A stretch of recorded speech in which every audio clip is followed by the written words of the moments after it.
The militants' forces pushed deeper into Kobani Friday. US airstrikes have galvanized the Kurdish defense, but there are growing fears that the city will soon fall to the Islamic State. The Kurds are defending the town for good reason, says Michael Stevens, head of the Royal United Services Institute in Qatar. The leader of the PYD, which is the biggest Syrian Kurdish party, was actually born in Kobani. He's from there. And so there's an emotional connection there, and there's a political connection. It's about signaling your determination to hold your de facto autonomous areas, which you have won in this battle that's been raging in Syria. Kobani was a test case for Kurdish autonomy, says Professor Ibrahim Sirkeci of Regent's University in London. They set up communes there, so it was kind of a little self-rule case study.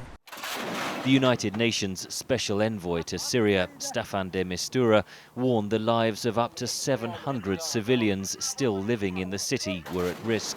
He called on Turkey to allow Kurdish volunteer fighters into Kobani. We would like to appeal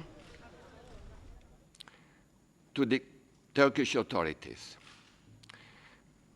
in order to allow the flow of volunteers, at least, and their own equipment in order to be able to enter the city and contribute to a self-defense operation. Kurds in Turkey have reacted furiously to Ankara's stance and accused the government of supporting the Islamic State. Riots in several cities have killed scores of people. Kurdish separatists known as the PKK fought a decades-long war against the Turkish state until peace talks began last year.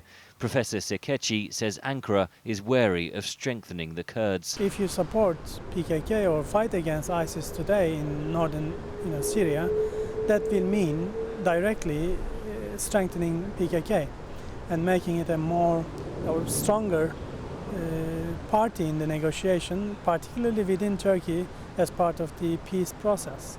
Ankara does not share the Western view of the Kurds as allies, says Michael Stevens. They have made a calculation that ISIS and the administration of Kurdish Syria are both bad guys, and if ISIS wins, it's probably the lesser of two evils. But Stevens says allowing the fall of Kobani would backfire on Turkey. I think in the long run it's a disastrous policy, simply because there are two other Kurdish cantons, much larger, with much better defences, which won't be taken. And are those going to be friendly to Turkey in the future? Absolutely not. Turkey says any intervention in Syria must be done multilaterally with NATO partners and should include action against the government forces of Syrian President Bashar al-Assad. Analysts do agree that as the conflict becomes more complex, there are no easy answers.